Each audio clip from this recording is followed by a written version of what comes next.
আজ দুপুরে রান্না করতেছি খুব পছন্দের একটা তরকারি, সেটা হচ্ছে একেবারেই পাতলা করে রুই মাছ দিয়ে বড়া দিয়ে একটা ঝোল হবে, অবশ্যই সরিষা বাটা দিয়ে। আমার এটা খেতে খুব ভালো লাগে আর আমার ঘরেও পছন্দ করে। একেবারে পাতলা পাতলা ঝোল হবে আর এই গরমের দিনের জন্য তো একেবারে পারফেক্ট একটা খাওয়া দাওয়া হবে। তো এই যে মাছটা ভেজে নিলাম, বরমে বলছে মাছটাকে আরও একটু কড়া করে ভাজতে। আমার কিন্তু এই এত কড়া ভাজাটা ভালো লাগে না। দেখো মাছটাকে কিন্তু মোটামুটি কড়া করেই ভাজছি। আরও যদি কড়া করি তাহলে ওই জুসি জুসি ভাবটা থাকবে না। আর আমার যে কোনো কিছুতে, সে বড়া হোক মাছ হোক, একটু জুসি ভাবটা থাকবে, তাহলে আমার মনে হয় ওখানে আমি পারফেক্ট স্বাদটা পাই। তো যাই হোক, এই দেখো কথা বলতে বলতে রান্নার শেষের দিকে বেগুনটা আগেই ভেজে রাখছিলাম আর পাশের চুলায় গরম জল বসাই দিছিলাম। সেই গরম জলটা, ফুটানো গরম জলটাকে এবার দিয়ে দিলাম। তারপরে হচ্ছে বড়া আর মাছটা দেওয়ার পালা। তারপরে হচ্ছে খাওয়া দাওয়া শেষ করে আজকে ভাবছি একটু মাকে নিয়ে মন্দিরে যাব। আর এইদিকে আমার রান্না দেরি হওয়ার কারণে মেয়েরা ফ্রিজ থেকে দই বের করে নিছে, এখন ওরা দইটাকে খাবে।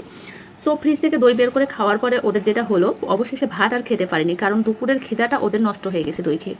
তো খাওয়া দাওয়া শেষ করে মাকে নিয়ে মন্দিরে আসলাম। সব ঠাকুর প্রণাম